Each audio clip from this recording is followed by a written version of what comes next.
कीमत है 16 करोड़। एक 3 साल के बच्चे को 16 करोड़ लिए 16 करोड़। ये 16 करोड़ का इंजेक्शन किसी को ठीक नहीं करता है। पहली चीज़ तो आप ये समझ लें। हाँ, जान जरूर बचा लेगा। जो आप वीडियो देख रहे हैं, देखिए ये जो बच्चा है ये इस समय अब 2 साल का हो गया है। इसका जब MSA टाइप 1 डिस्कवर हुआ था तो ये उस समय मात्र 6 महीने का था और 7वें महीने से उसका ट्रीटमेंट शुरू हो गया था। तो इसकी जान तो बच गई है, लेकिन केवल इसकी उंगलियां काम करती हैं और हाथ काम करते हैं, बाकी सिर काम करता है। बोलने की क्षमता भी इसके पास नहीं है। अच्छा, ये महंगा क्यों होता है? ये बहुत बार सवाल पूछा गया, भैया इतना महंगा क्या है, इसमें ऐसी कौन सी खास बात है? पर 2-3 संस्थाएं ऐसी हैं जो इस तरह के बच्चों की मदद करती हैं। उनके लिए जो विशेष व्हीलचेयर वगैरह होती है उनका इंतजाम करते हैं, क्योंकि ये बच्चे कभी सीधे नहीं बैठ सकते। इनका गर्दन वगैरह जो है वो हमेशा झूलता रहेगा। आप ये मान के चलें कि आपका बच्चा जिस हालत में आज है, ये 16 करोड़ का इंजेक्शन, ऐसा कौन सा सोना चांदी उसके अंदर जो इतना महंगा है 16 करोड़ का? और ये किस दुकान पे मिलता है कि 16 करोड़ इकट्ठे हो जाएंगे, वहाँ से मंगा लेंगे और उसको लगा देंगे और बच्चा ठीक हो जाएगा? ऐसा कुछ भी नहीं होता है। ये जो इंजेक्शन है ये एक जीन थेरेपी है। जीन थेरेपी, पहले आप समझ लें कि बीमारी क्या होती है। SMA टाइप 1 अब तक आप लोगों ने कई बार सुन लिया होगा। इसके मुख्यतः 4 प्रकार होते हैं, जिसमें जो चौथा प्रकार होता है 35 साल के बाद के जो लोगों को होता है वो चौथा प्रकार होता है। उसमें सुधार की संभावना होती है, लेकिन पहला, दूसरा और तीसरा, टाइप 1, 2 और 3, टाइप पहला, टाइप दूसरा, टाइप 3, मतलब कि अगर 0 से 6 महीने के बीच में अगर खोज लिया गया है तो वो टाइप 1 है। अगर 6 महीने से 2 साल के बीच में खोजा गया है तो वो टाइप 2 है। और अगर 18 महीने मतलब कि 1.5 साल से 35 साल के बीच में खोजा गया है तो वो टाइप 3 है। तो ये होता क्या चीज़ है, पहले ये समझ लें। उसके बाद जो आपके सारे सवाल आए हैं कि भैया ये महंगा क्यों होता है, क्या लगाने से आदमी तुरंत सही हो जाएगा, चल जाएगा, ऐसा कुछ नहीं होता है। पूरी चीज़ मैं आपको 1 बाय 1 बता दूंगा और उसके बाद अगर और कोई डिटेल पूछना होगा तो आप पूछिएगा। पहली चीज़ तो आप ये समझ लें कि ये कोई बीमारी नहीं है, ये एक डिसऑर्डर है। मतलब कि आप पैदा हुए हैं और पैदा होते समय आपका ओंठ कटा हुआ था, तो ये ओंठ का कटा होना कोई बीमारी नहीं है। ओंठ का कटा होना एक मैन्युफैक्चरिंग डिफेक्ट है, एक डिसऑर्डर है। तो जब आप ओंठ कटी हुई को जब बनवाएंगे तो वो बन तो जाएगी, लेकिन उसके जो घाव और निशान हैं वो बचे रह जाएंगे। बिल्कुल उसी तरीके से ये भी होता है। हमारे शरीर में जो हमारा दिमाग है वो हमारे बाकी कोशिकाओं से, मतलब हमारे बाकी शरीर के अंगों से जो बातचीत करता है, तो जिस प्रोटीन के माध्यम से बातचीत करता है कि भाई तुम यहाँ जाओ, तुम ऐसे जाओ, तुम वैसे जाओ, उस प्रोटीन का नाम है MSN। तो जब शरीर MSN जो प्रोटीन है वो कम बनाना शुरू कर देता है या नहीं बनाना शुरू कर देता है, तो दिमाग ये सोचता है कि भैया मैं कैसे शरीर को कंट्रोल करूं, कैसे इस आदमी को जिंदा रखूं।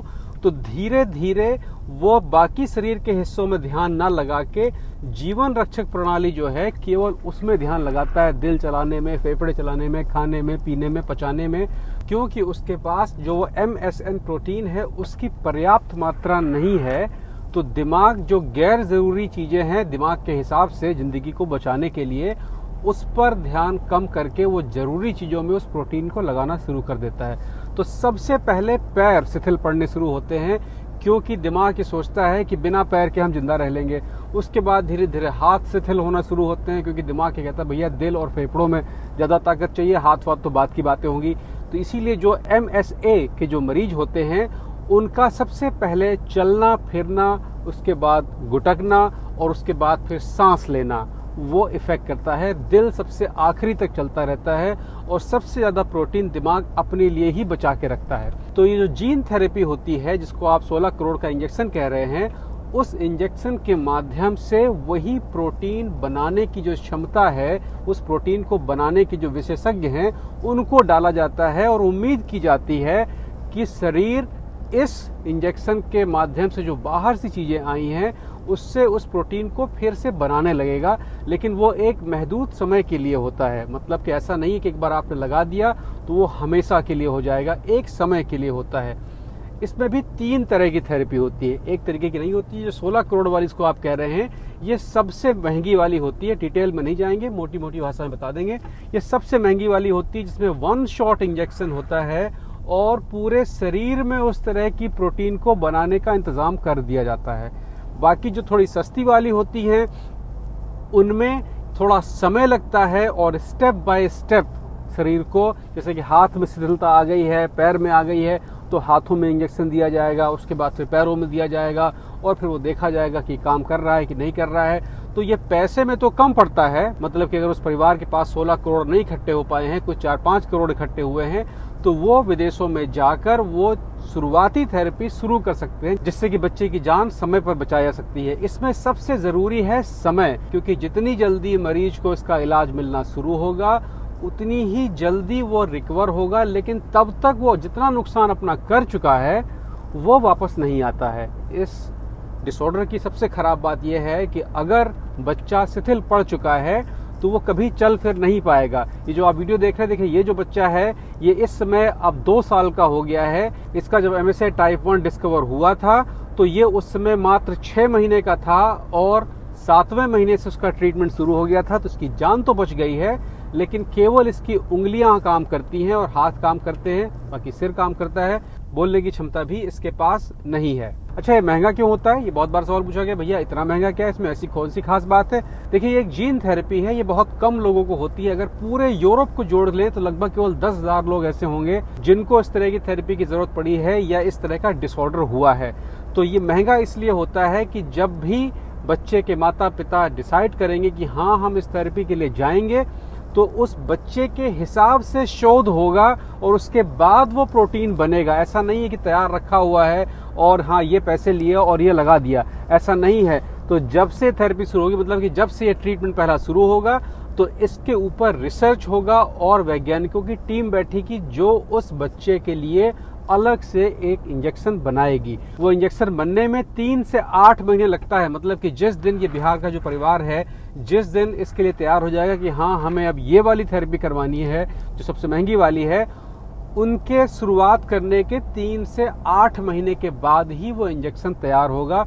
क्योंकि बच्चे को किस तरह के इंजेक्शन की जरूरत है, बच्चे के DNA टेस्ट होंगे, इन सभी टेस्टों के आधार पर वो बनेगा। इसीलिए ये इंजेक्शन महंगा होता है, क्योंकि ये प्री मेड नहीं होता है, ये उस मरीज के हिसाब से बनाया जाता है। और बच्चे को देने से पहले इसका एक ट्रायल किया जाएगा कि ये इंजेक्शन हिमसेल्फ तो जानलेवा नहीं है। इस वजह से ये इंजेक्शन महंगा होता है। लेकिन इसके सस्ते भी प्रारूप हैं जो एक लंबे समय के इलाज के लिए होते हैं। इसमें सबसे जरूरी समझने का ये होता है कि जो बच्चा है इसको जीवन भर केयर की जरूरत पड़ेगी। 99.6% चांस ये होता है कि बच्चा जीवन में कभी भी खड़ा नहीं हो पाएगा। उसका मोटरिक मतलब कि उंगलियों को चलाने की क्षमता, जो बारीक काम हम लोग करते हैं, ऐसे पेन पकड़ लिया, टेलीफोन नंबर कर दिया, जो महीन काम आप कर लेते हैं, वो कभी नहीं आएगी। बच्चे के बोलने की क्षमता भी 70% गुंजाइश ये होती है कि नहीं आएगी।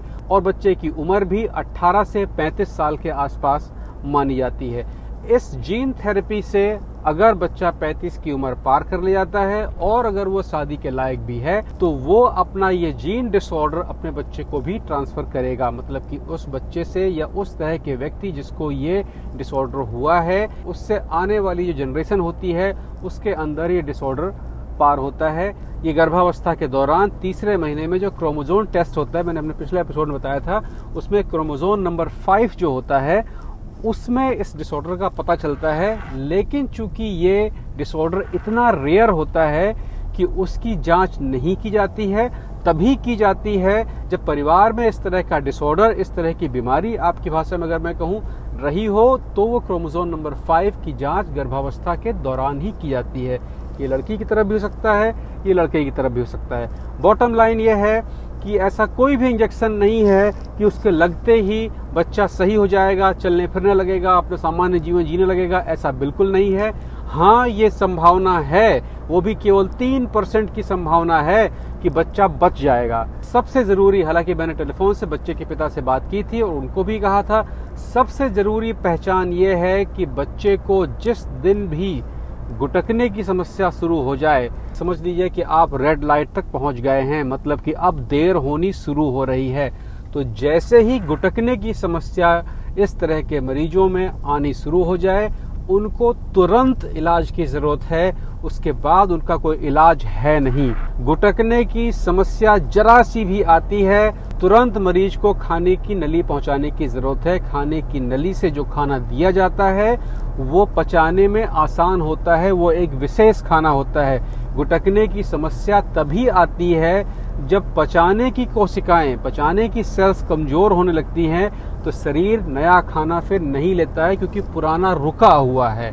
गुटकने की समस्या यहाँ से नहीं होती है, आमाशय पेट से होती है। जैसे ही अगर आपका डॉक्टर, बच्चे के परिवार वाले अगर देख रहे हैं, अगर आपके डॉक्टर ने नली, खाने की नली की सुझाव कर दिया है, अगर किया है, तो उसमें बिल्कुल देर मत करिएगा, तुरंत नली दीजिए। नली का मतलब ये होता है कि फिर उस बच्चे को वो खाना दिया जा रहा है जो वो आसानी से हजम कर लेगा, और बच्चा अगर आसानी से हजम करेगा तभी आगे सरवाइव करेगा। इस चीज का बहुत ख्याल रखिएगा आप लोग, और तैयार हो जाइए कि अगर आपका बच्चा बच जाता है तो आने वाले 10-15 साल आपको विशेष केयर की जरूरत है। वो बच्चा नॉर्मल नहीं होगा, तो आप अपना ख्याल जरूर रखिएगा। बच्चे के माँ बाप से मैं कह रहा हूँ इस समय, ये मैंने उनसे पर्सनली टेलीफोन पे भी कहा है कि बहुत ज़रूरी है कि आप लोग अपना ख्याल रखें, क्योंकि अपना नहीं रखेंगे तो बच्चे का कहाँ से रख पाएंगे। यहाँ पर 2-3 संस्थाएं ऐसी हैं जो इस तरह के बच्चों की मदद करती हैं, उनके लिए जो विशेष व्हील चेयर वगैरह होती है उनका इंतजाम करते हैं, क्योंकि ये बच्चे कभी सीधे नहीं बैठ सकते, इनका गर्दन वगैरह जो है वो हमेशा झूलता रहेगा। आप ये मान के चलें कि आपका बच्चा जिस हालत में आज है उसी हालत में आने वाले कई साल तक रहेगा, मतलब कि उसको एक विशेष तरह की व्हील चेयर की जरूरत पड़ेगी जो उसकी रीढ़ की हड्डी और गर्दन की हड्डी को भी सपोर्ट करेगी, क्योंकि ये 2-3 चीजें बच्चा शायद कभी भी नहीं संभाल पाएगा। मैंने उनसे, इनके पिताजी से ये कहा है कि आपको अगर इस तरह की संस्थाओं की मदद की जरूरत हो तो आप संपर्क करिएगा, और शक्ति भर भक्ति हम करेंगे, जो दौड़ भाग कर सकेंगे हम करेंगे, लेकिन केयर के लिए तैयार रहिए। और जो लोग आपको मदद कर रहे हैं उन सबको बहुत बहुत धन्यवाद, क्योंकि आपको हर चवन्नी की जरूरत है। 16 करोड़ के इंजेक्शन से ही खाली काम नहीं चलना है, उसके बाद 30-35 साल का जो खर्च है वो भी आपको देखना है, क्योंकि आपका जो बच्चा है वो सामान्य जीवन में नहीं आएगा। मैं शायद शब्द भी नहीं लगाऊंगा, वो सामान्य जीवन में नहीं आएगा, वो हमेशा एक विशेष बच्चा ही रहेगा। और आपको या आपके जान पहचान परिवार में इस तरह का कोई भी मरीज है, उनकी आपको विशेष केयर करनी होगी, क्योंकि वो सामान्य जीवन कभी नहीं जी पाएंगे। ये डिसऑर्डर ही ऐसा होता है, इसका कोई इलाज नहीं है। किसी का हाथ ही नहीं है तो उसमें आप कितना भी अच्छा हाथ लगाएंगे लेकिन वो एक नॉर्मल हाथ का काम नहीं करेगा। तो इन सब सच्चाइयों को स्वीकार करिएगा। तो मेरे ख्याल से आपको एक रफ लाइन SMA टाइप 1 की पता चल गई होगी। टाइप 2, टाइप 3 और टाइप 4 के बारे में अगर जानना चाहते हैं तो आप लिख के भेजेंगे, तो उसके आधार पर प्रोग्राम बना देंगे कि इसके पहले लक्षण कैसे होते हैं। टाइप 1 क्या जन्म से होता है या बीच में हो जाता है, टाइप 1 किस किस उम्र में होता है, लेकिन ये हर किसी को नहीं होता है। ये जीन डिसऑर्डर है और जीन थेरेपी में उस डिसऑर्डर को ठीक करने की कोशिश की जाती है। किसी भी जीन थेरेपी का अभी तक 100% रिजल्ट नहीं है, क्योंकि ये शुरुआत है। हो सकता है आने वाले 15-20 साल में और बहुत बेहतर हो जाएगा, लेकिन चूंकि इतने कम लोगों को होता है इसलिए उस पर रिसर्च भी इतना ज्यादा नहीं होता है। तो आज का यही तक का था। संडे वाले प्रोग्राम में एक खास बात ये आने वाली है कि भारत और युगांडा में जो कोविशील्ड है उसकी नकली डोजेस पकड़ी गई हैं। उसका बैच नंबर मुझे कल या परसों तक मिल जाएगा, मैं आप लोगों को बता दूंगा, तो अपना सर्टिफिकेट चेक कर लीजिएगा। एक बैच नंबर है, उस बैच नंबर की बनी हुई जितनी भी कोविशील्ड वैक्सीन थी कोरोना की वो नकली हैं, वो कोई इफेक्ट नहीं देंगी। लेकिन मेरा बड़ा सवाल ये है कि अगर किसी को बैच नंबर पता है, इसका मतलब कि इस बैच में जो वैक्सीन गई थी वो नकली थी, तो क्या नकली फैक्ट्री ने बनाई थी? उसका क्लियरिफिकेशन कल या परसों मेरे पास आ जाएगा, तब मैं इस पर प्रोग्राम बनाऊंगा। लेकिन इस पर बात करेंगे हम लोग शनिवार को कि नकली जो कोविशील्ड है उसको कैसे पहचाने और किसको किसको लगी है। आज का यहीं तक, फिर मिलते हैं।